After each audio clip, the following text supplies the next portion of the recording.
Okay. No. All right, welcome back, everyone who's able to make it again. Welcome to the new people here to the Arts and Craftsmen Guild meeting tonight. We have another terrific artist who's doing a presentation for us tonight. Tami Fuller is a multimedia artist. She works with very different kinds of materials. She's a painter. It looks like she's works in some sculpture. She does weaving, jewelry, and so we're looking very forward to her presentation. And if you would like, yes, talk with us. If you have any questions that come up during the presentation, please be free to ask questions when it's done.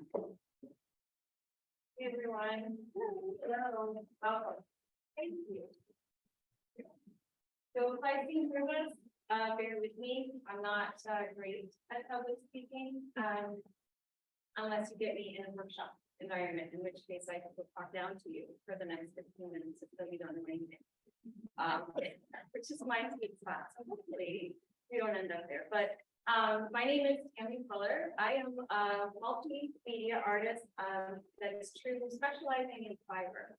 And I have been working at these four areas since 2017. I have been a professional artist for about 10 years. And prior to that, I was raised on a working farm in the southern tier. We had our farm. So I am the daughter of 7 generations of farmers. My mother is still a working sheep breeder in the Willamette Valley in Oregon. My family specializes in identifying breeds of sheep that are considered rare or threatened because of the normal reduced numbers or some genetic degradation in their gene pool. We identify those sheep and we import the genetics to protocols with the USDA to establish new breeding plots here in the United States so that the genetics are held safe and reestablished, and then work to reestablish that breed as a purebred in the United States. So, so far, I have lost track of the exact number, but it's significant. The most recent being the Swiss Ballet Black Nose of Switzerland. Actually, Switzerland is the world's biggest sheep. We're responsible for the first purebred ballet born stateside in 2000 and perhaps 2000. But that's my background. I work in prevention. As the daughter of a farmer who was raised by artisans, I ran as far away from the farm as possible as soon as they would let me. And I landed in genetics and biology at an art school because I was told I could be a writer. No one would fit the bill for me to be a writer. So in order to do something sensible, I picked the most difficult thing I can think of, and then I modeled for the art department. And the time since then, found my way back to art, and it's on my own terms.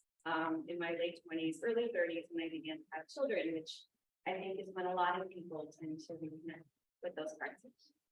So I'm not sure exactly what you expect from me tonight. This is actually my first artist presentation. I'm fairly reclusive. I don't really speak a lot unless I'm teaching. So I do have some CVs and some basic bios that I prepared that I can pass around to supplement what I'm offering out loud that you're welcome to read from and share. But I think I'll just share my history and the process. There's about 5 of each. You can take what you like from them and then just pass them on.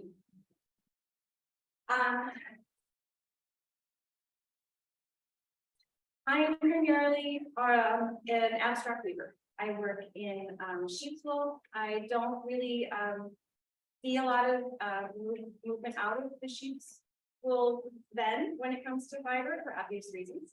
That's where I was founded. That's where I was born. I originally began working in fiber by making dryer balls and felted soap out of the closet of my pantry left for my babies by the put down and selling them to the people in my book. And over time, and with enough encouragement, I eventually expanded. Suzanne O'Brien is in the audience tonight. I've actually known Suzanne since I was recently started, so we're old friends. Over the course of time, I began teaching at New Star in, here in East Aurora. My first class with New Star was 2017. It was in fact at the Raycroft Inn, where we needle felted, little window pane pendants, like the ones that are here behind me, which is more done, something a little simple. And over the years, those type that repertoire teaching workshops have expanded to include all facets of fiber, from knitting, felting, wet felting, dry felting, sculpture, dyeing, plant dyeing, indigo dyeing, all of anything that is fiber related to name it. At the moment, I'm working along a vein where I'm exploring some lighter work. My earlier work, which are examples here, are darker in tone. It's difficult for me to speak about my process as an artist because my work is rooted in sound processing. I came to a kind of fine art, if you want to use that term. I'm not sure I deserve that designation yet, but I came to that vein from a place of needing to exercise and process both formative trauma and abusive marriage trauma. So it's very difficult for me to speak authentically about my process and my motivations because I'm always worried that it will come off as though I am asking you to buy into my story as opposed to buying into my art and what I created. But I am self-taught. I primarily work in this medium as a specific choice. Even while branching out to other mediums, I return to weaving time and time again because it allows me to explore that visceral concept, that tactile reason, the building nature of weaving is really important, especially for people like myself that are processing unsafe physical experiences, being able to root our hands in something finite and strong and to build something. Most of my work is motivated by a need to rip things apart first, to see how they don't fit, how they can escape the linear definition of what it means to weave. Because we all know weavers used to be right here on the campus. There was vibrant weaving community, but it was a textile. It was grounded in technique. It was grounded in discipline. It was grounded in linear mathematics. Which is what most people come to associate when you talk about weaving. And there are exciting and beautiful things that come from that approach. That's not my approach. I chose weaving because I enjoy the perversity of building woven works that defy the framework. So because my work is driven with first-person experiences with exploitation, I use that process to explore feelings of entrapment, what it means to be stuck, trapped, and to be suspended in a state that doesn't quite make sense. So we work your way through it. You'll find many of my pieces within this grouping here deliberately embed foreign objects that don't necessarily belong in a woven context. This is the deliberate choice. It has to do with trying to express the struggle to find expression of things that don't necessarily belong, that disrupt the form of what we're trying to create, and to find a place for them that use them prominently in a position where they receive as much attention as everything else that comes to people, rather than being hidden away and trying to find them underneath and pushing through the fabric of something, but we don't get a sense of what they are when we perceive the disruption that they apply to what we're seeing out in front. So by bringing them outward and making them a prominent piece as part of the work, we get a chance to truly process them for what they are rather than what they cause. Hopefully that makes sense. I do choose to interject chaotic elements to the work because I am actually not very chaotic. I am very rigid. I tend to, especially as I get older, I find part of me goes really, really off in one direction of freedom, and then parts of me are getting very, very straight. So I think most people can relate is that as we grow into ourselves, we find ourselves standing up straighter a little bit inside. Interjecting these pieces and deliberately embracing things that don't belong, that disrupt the narrative, is really crucial to, my need to let go of things that needing to be. So my work exists kind of in a challenging place. If it stops being challenging, then I know that I'm doing something wrong because it confounds me. Up until recently, I had studio space here on Elm Street. Some of you may know me from the building formerly known as Refuge. I took my first professional studio space in that building way back in August of 18. The tiny space in the front, and over the course of the years since, I moved into the larger space and eventually became curator and gallerist in that space for that little bit of time before the building changed ownership. I left the building in November of last year, and right now I'm kind of embracing what it means to be a home studio artist, which has its own joys and challenges. Until my new space is ready, which will be in the new used art space at Pine Church, hopefully in June this year, where I can get back to doing weird things, not in my bedroom, which is going to be a relief. So I do, I enjoy creating work that has contrasting elements. I don't want to belabor that point. I am especially fascinated with the concept of unraveling of identity. A lot of times when we have endured long-term trauma and we build ourselves into places that are safe, we have very defined personalities. You need to really work to unlock yourself. And chances are you're not able to do that on your own. You generally need either some sort of catastrophic change in your life, you need some sort of clinical intervention, or perhaps you're fortunate enough to find people that break you open. But that first unraveling of identity is that first kind of growth into being able to rip things apart and reform them into something that is truer and closer to your nature, which is why you'll see a lot of the early work, which here and here, has that sense of falling apart, being ripped apart, unraveling, whereas some of the newer pieces within the last year, as I've worked through the process, have started to slowly show more form, more structure, more deliberate taking of space, and they tend to come away from this dark place into more of a lighter, graceful identity. What we all hope is what happens after we put ourselves through that work.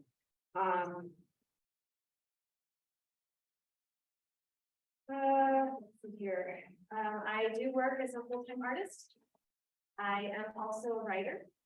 I am also an editor. You may know me from the copy editor of the Easter advertising, and the web editor, copy editor, and social media and behind the curtain. So I'll always be pointing out about the punctuation problems on the advertising.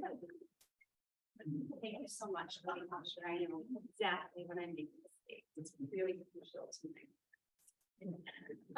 But through that process of discovering how to help others form better words, I have also been able to kind of form a clearer writer's voice of my own. And I'm very pleased that sometime in the next 6 to 8 months, I will have a collaborative project that's coming out between myself and the photographer downtown that would incorporate some of his work and then some of my actual writing on the process of what it means to radically transform and what that means from a female perspective. So my work is certainly, it certainly speaks to women. It's female problems. It really is from that female perspective, and not from a make yourself whole, etc., but to really dig into yourself and pull yourself apart and be within here so that you can reform what you make of yourself on your own terms.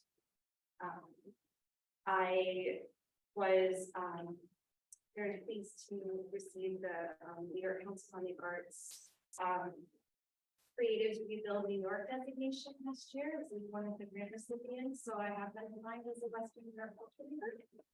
It's gratifying and also very strange. So we're working to restore arts in Western New York post-COVID. And one of the things that I do that through is my workshops. I teach between 6 and 8 workshops a month. in between Buffalo to Rochester. And then coming this summer, I'll also be teaching at the Castellani, and the Cummins Nature Preserve Center in Ithaca, teaching some handcraft and heritage skills. So that is essentially me in a nutshell. I can talk about solo shows and other shows and work that I've done, but I don't know that that's really pertinent. I think you guys probably have more questions about the work as opposed to me, so. Yeah. Tami, can you talk about how you discovered the what you do with the sound Oh, and the dying? that's over here, thank you. So this table here, this is a really exciting part of my work, and it's it's kind of a new vein. So as a young woman, my mother did dabble in some of the creative arts. She never committed to being an artist per se. She was always trying to use it as a step to get somewhere else. But she had some experience in marbling. Has anyone here ever had an exposure to marbling? Yes, so as an angsty 12 to 14-year-old girl, I spent a lot more time than I thought was appropriate mixing alum baths and carrageenan size and assisting in the marbling studio. As an adult, I tried to kind of come back to that, but as opposed to the traditional every marbling of my youth, I was drawn to something called suminigashi. So suminigashi, for those who aren't familiar, is an ancient Japanese marbling technique, which is rooted in temple practice. And as opposed to traditional every marbling where you suspend pigments and paints over the carrageenan size bath, you're gently suspending resin-based sumi ink over the surface of captive water and allowing, rather than deliberately manipulating patterns, as in Turkish or Italian marbling, you're allowing the innate patterns that lie underneath the surface of the water that are invisible to the eye to be expressed upwards to the ink, then capture them on your medium material of choice. So being a fiber artist, my first instinct was to apply that to cotton and silk. And I also have a side interest and have since my youth in some of the more spirituality-based concepts, chakra, tarot, etc. So at the same time, I was going through a chakra series of practice where I was exploring the individual chakras and their effects on the mind and also the body. So I was immersed in the concept of vibration and frequency and unspoken resonance. And at the time, it occurred to me that it would be a very interesting experiment to see what the effect of sound waves on a suminigashi vat would produce if you were to expose that captive water to basically somatics, for anyone who's already familiar with these concepts, to see what the vibration of sound waves introduced into a captive vat would produce as far as patterning. So that idea is 2 years in. I started beta testing that at the Rail Rider Festival in Elkville, which is the baby sister cousin of the Borderland Festival that we have every year in Knox. I started as an experiment to see if it would happen. They were kind enough to give me a tent right next to the soundstage, and it did absolutely work. So at that point, through the assistance of Thomas Pack down on Olean and Umbrella, they assisted me in building a custom designed set, which included suspended steel bats that would be exposed as much as possible to the larger sound waves. And Borderland put me in front of the soundstage in the last Borderland. So what I have to share with you tonight are some physical representations of that work, which is still a project. It's still under study every time I do it. I'm surprised. I'm reinventing and kind of checking and double checking and seeing where it goes. I'm not really sure where it's going to get, but what that process allows me to do is to work within the bounds of the reservations of the live music that produce basically touchable sounds. remnants of the sound waves made touchable and wearable, and visible, which is really exciting. So I have some work here. I have plenty more to show if anyone is interested, but I have an example, for instance. This piece here is, and this here are two examples of work that was produced off of the sound waves from the flaming lips. This past fall, and these pieces here are some cotton pieces. You can see the difference in imprinting between cotton, silk, and standard paper from the Portugal band.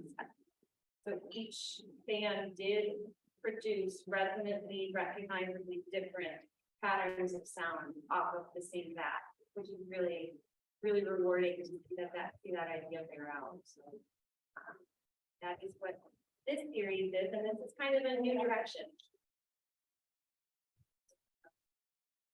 This is one example. You can see the patterning and the jaggedy lines. This is done outside traditionally. Sunagashi is generally done where the water provides a direct intersection between the human practitioner, not the artist, the practitioner, because at its heart, Sunagashi is not an art practice, it's a meditation practice.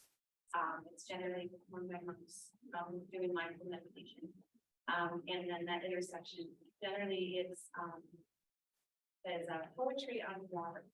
It's one of the translations of that particular art. So there's this. This is one of my very big favorites. So this was produced using a custom, large custom vat wood. So the rubberbations that came through weren't quite as strong, but they were quite lovely. The vats that were used to produce this, for instance, which I believe is Keller Williams, was done on a steel suspended vat. So you could feel the hum. We were close enough to the stage where when you touched it, you could literally feel the reverberations through the metal and then see them being echoed in the water, which was really exciting. And we will be doing it again with a couple differences that I'm working on now for the fall festival. Anything else? You have questions? Yes. I'm just well, what consider that? Like, is it, oh, I'm sorry. Like, what is there a certain amount of water that goes into it? Does that make? I mean, it does make a difference because larger volumes of water obviously require more resonance in order to move that. It's physics, but any that when I say that, it could be as simple as a tray. For instance, the wood tray that is used to develop to make the stars were just long, about the length of the table. They were about that deep. They held approximately 1.5 inches of water. The vats that were used to produce the silks were about the size of this. They look a lot like a fire pit. And then you put a feed, and then the water goes in, and then on top of the water, traditionally it's done after waiting into the water that's completely still.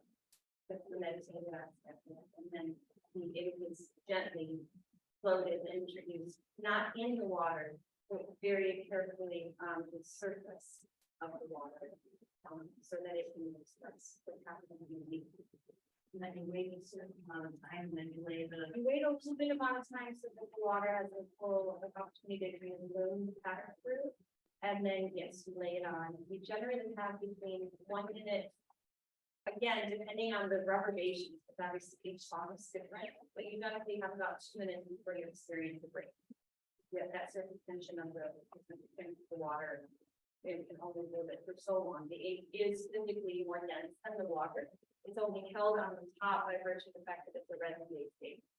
So you can leave it there for too long, and especially if the water is receiving a great deal of motion, maybe you've got a really, really, really dense impact of heat, faster beat, then that rate is going to go faster.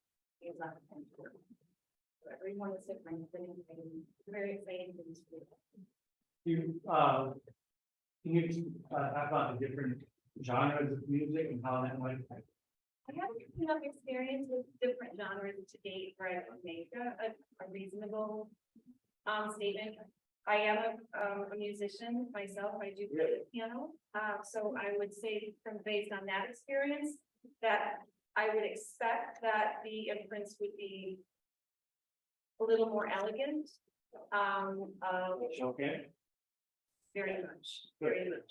I have a close personal friend who is a sound bath healer who does work with the different residents. So we actually have a meeting later on this month to sit down and work on a little collaborative studio session to see what would happen if we interjected specific resonant frequencies on a sustained period of time to that to see what type of patterning we would receive as a result of that. It is. Yeah. It's very interesting. I was trained in the sciences, so my science brain gets really engaged. And science and art is really not known. Are you limited in color by the color of the ink? Like You are. traditionally If you're it comes in purist. glass, yeah. Yeah, traditionally, traditional stumi is a soup-based, resin-based ink, so traditionally it is black. There are lots of really lovely pigmented sumis out there. Traditionally, this form is done in the black and white scale, and my decision to work in a black and white scale is a very deliberate one for personal reasons, because one of the things that we talk about when you are recovering from traumatic thinking and you're trying to restore your balance is that concept of black and white. That, Yeah, I have no problem. yeah, that black and white thing. So it works. But yeah, you are kind of limited. I did have a small test of the experiment at Rail Rider in March. Introducing the colored inks. The weather was very cold. It was definitely suboptimal. We didn't make it through the whole day, and unfortunately, the sustained temperature was so low that eventually that stopped responding. So I'm looking forward to trying that out again to see, but for It's now, interesting to see what it does. same, I agree. It's a really interesting thought. I did manage to capture a couple pieces before the bats died and wouldn't, it's just too much. And then the ink started freezing, Right. which didn't work. I did get a couple with some bursts of color, and they really are really lovely when you just add that little bit of color to emphasize that black and white nature. So I'm looking forward to putting ones like that after the sun. For sure.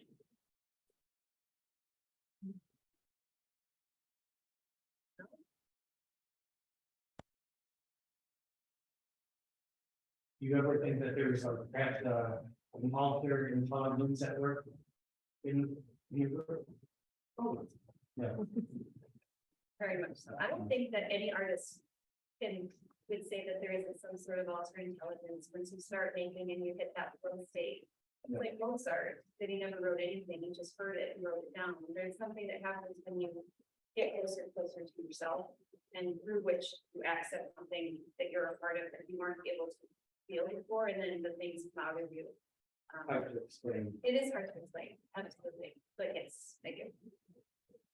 What that means to everybody is individual, very personal, obviously, but yes, very much so.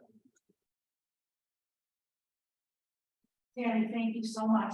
You're You welcome. could say if people might want to be welcome to walk up and look at her works. And this was wonderful.